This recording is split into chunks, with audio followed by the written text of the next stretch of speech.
Hi mga sis! Happy Monday morning! Gising tayo ng 4 o'clock.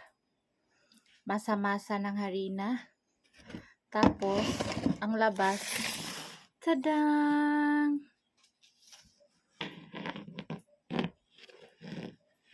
Kasing laki ng mukha ko. Ito yung plata. 1, 2, 3, 4, 5, 6. 6 na prata. At saka,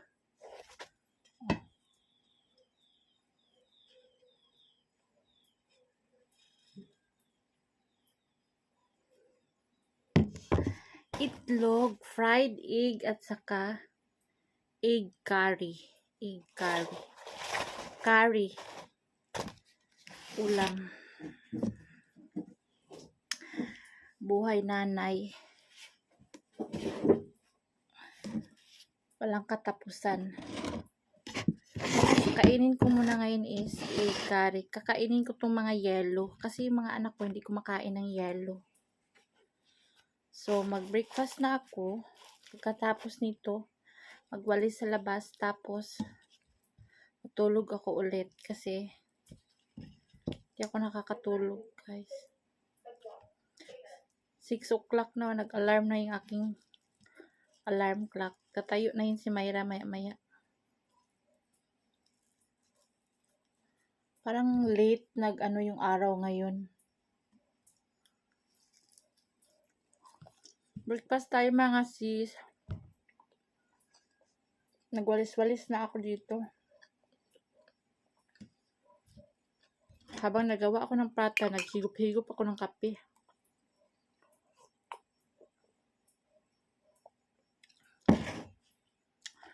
Yung kape ko guys, milk powder ito.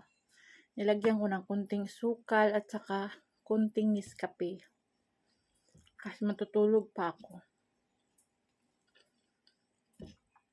Tapos pagising ko mamaya, magluto na naman ako ng anong lutuin ko para sa gabi. Baka beans or chicken curry. Monday. Kailangan mga bata, masarap ang ulam para masipag pumasok.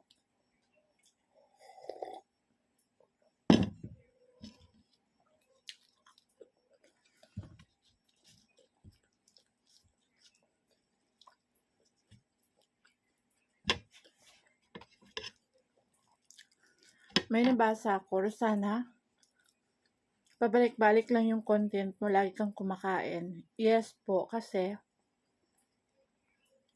wala naman akong ibang gawin dito sa bukid. Ang hirap gumalaw ng Pakistani wife ha, as a Muslim. Talagang traditional Muslim dito sa bukid. Hindi pa sila modern, hindi pa sila open-minded, as in close pa sila in everything. Kasi kung Pilipinas lang to, naku guys, nagwara-wara na ako. Ang sarap lumandi. Ang sarap tumawa ng malakas. Ibig sabihin yung lumandi, pwede ka mga pitbahay, pwede ka makipagchismisan. Lumandi na sa akin yun, kaligayahan ko na yun.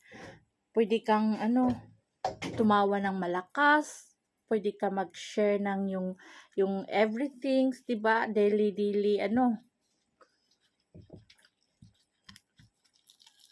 Pwede ka magbinta-binta. Kaso, nandito ako sa lugar na super conservative. Kahit nga buhok, takpan talaga kapag kumakain, ganyan. Kaso, I'm on my way. I'm a Filipino talagang, hindi ko rin naman kinalimutan kung saan ako galing. Pero, in both religion, ay both respect naman din, di ba? Ano ka ngayon or saan ka galing? Nagtatanong kasi, wala bang ibang content? Yes, oo, kasi kung pwede lang yung mga Pakistani wife dito ganyan punta-punta kahit saan dito. Pupunta nga ng hospital, sasamahan pa ng kapatid, sasamahan pa ng asawa. Kailangan lalaki talaga. Lucky na nga ako kasi nakakapunta ako ng ganito, ganito, ganyan. Ang sabi ng mga kapitbahay sa akin dito, ay, ang asawa ni Elias lagi nakabuntot. Hindi, ilagay na lang kaya yan niya sa bulsa, itali na lang kaya ganyan. Ako ang laman ng chismis dito, alam niyo ba yun? Kasi sila dito, dadalhin lang sa ano kapag may kasalan, bibili ng damit, kasama ang asawa talaga. Minsan pa nga, never pa nga ipagkait sa kapatid eh. Oo, ewan ko ba ganyan sila. Takot sa sariling multo yan silang mga gawaing mga ito, mga lahing ito mga to. Never magtiwala kahit sa mga kapatid.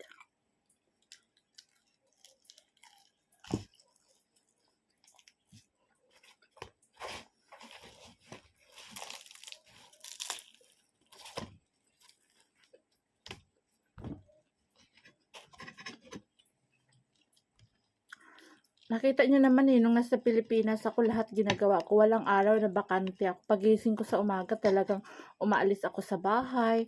Pag hindi ako pupunta doon sa tindahan ko, nangangahoy ako. Ang dami kong stock na kahoy sa Pilipinas. Talagang hindi mahihirapan yung pagkain na lang ang kulang.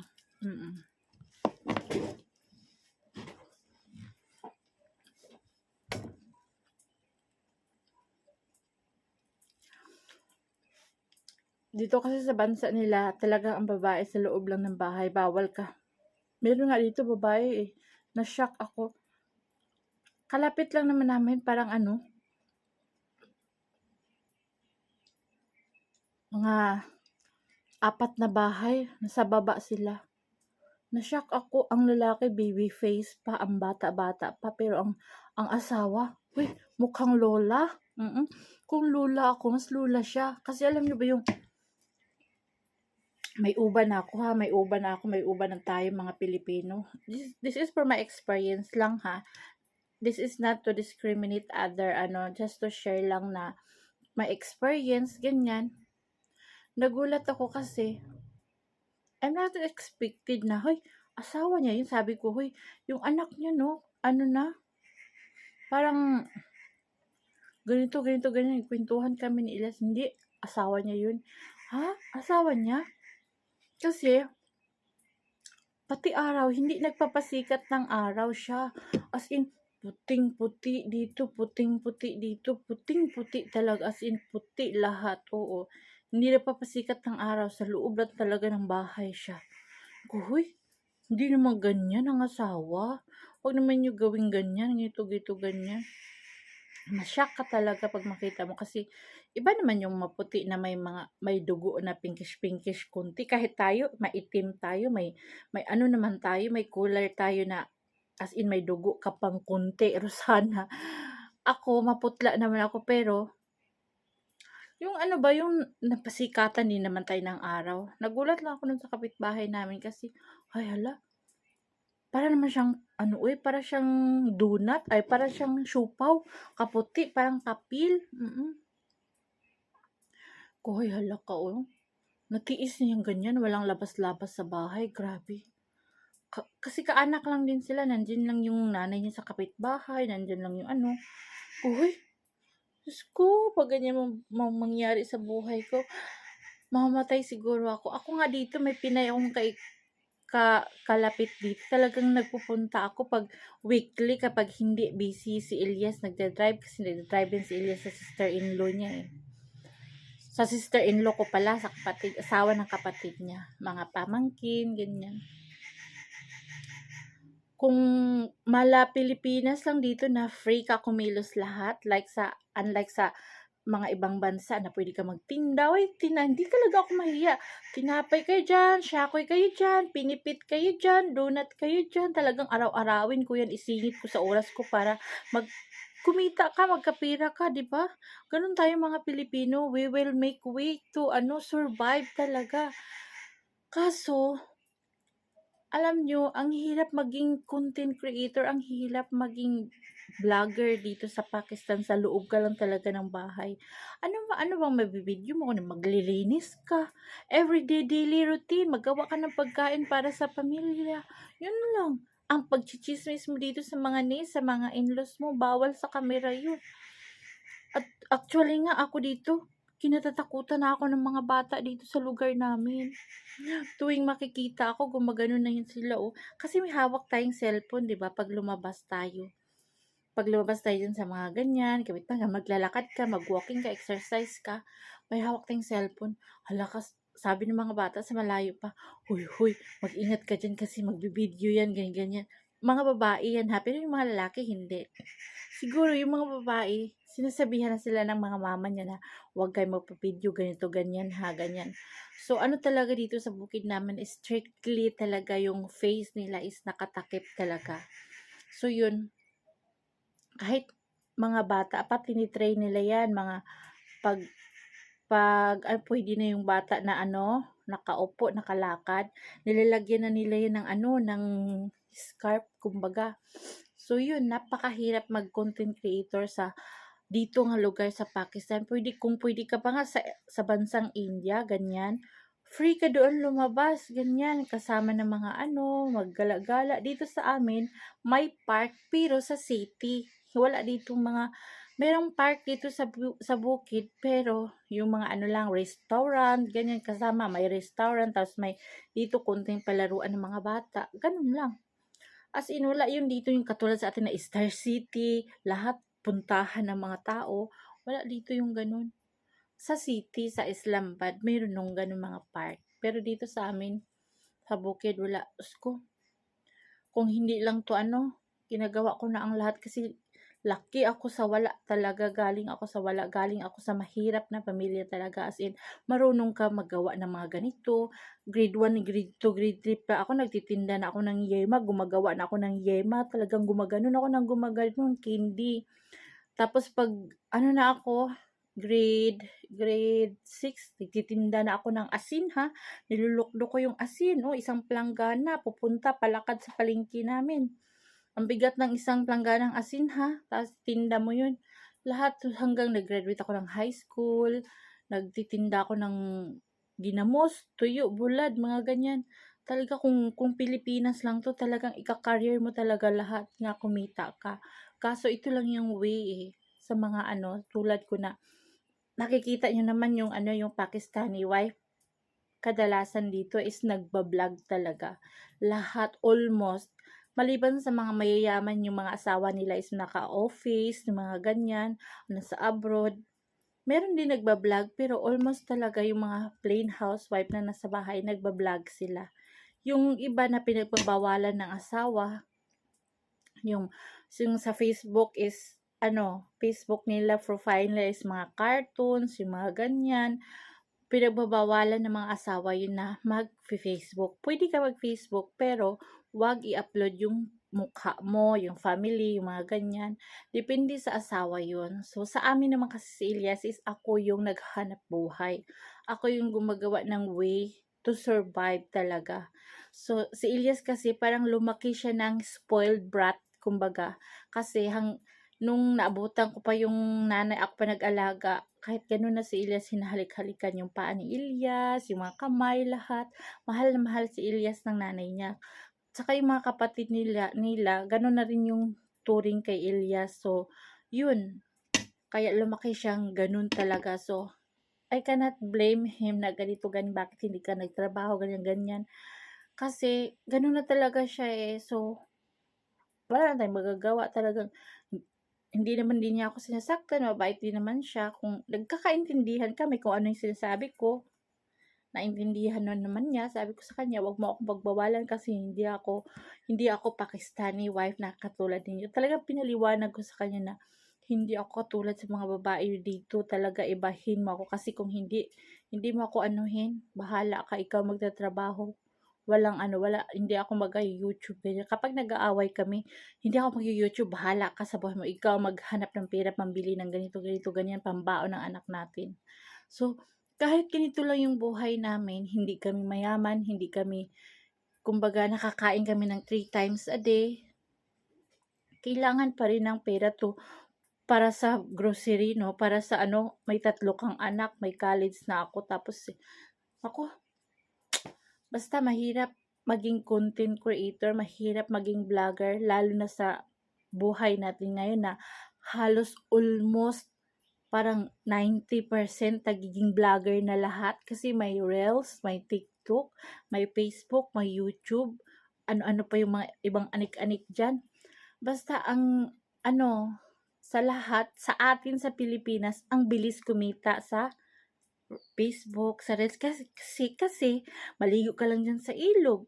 Maglaba ka lang diyan, magtabas ka ng mga palay, magtabas ka na yung daily routine natin sa Pilipinas, i-vlog mo lang 'yan, magkakapera ka naman, oo. Kapag may tiyaga, may nilaga talaga, hindi instant, pero may pagsubok sa una, pero 'pag nakapasa ka sa mga requirements, so tuloy-tuloy na 'yon.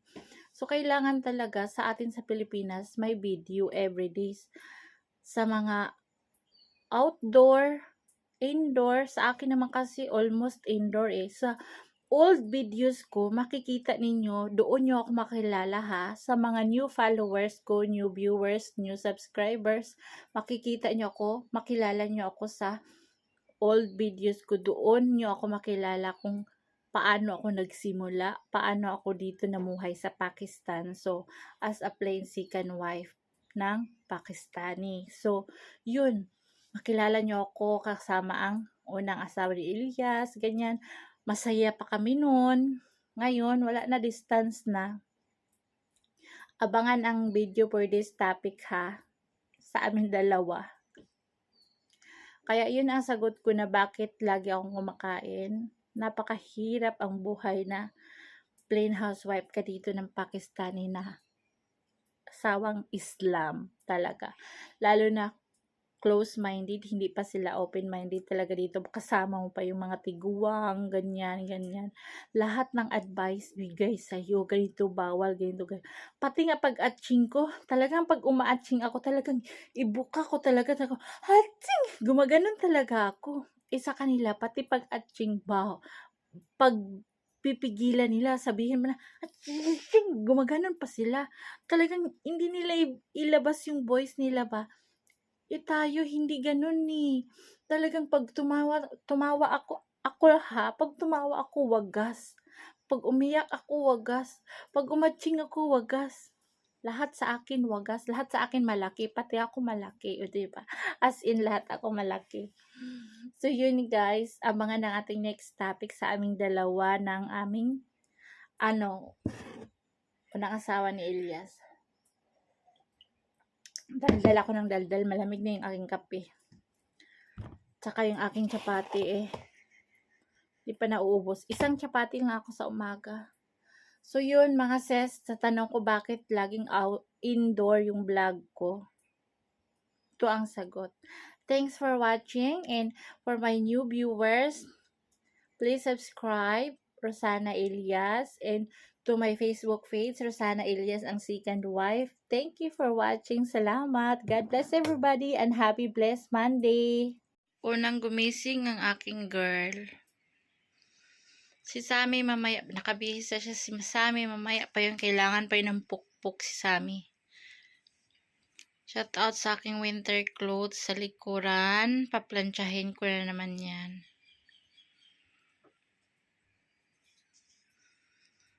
Mga jackets yan sa mga bags guys, nakalabas na.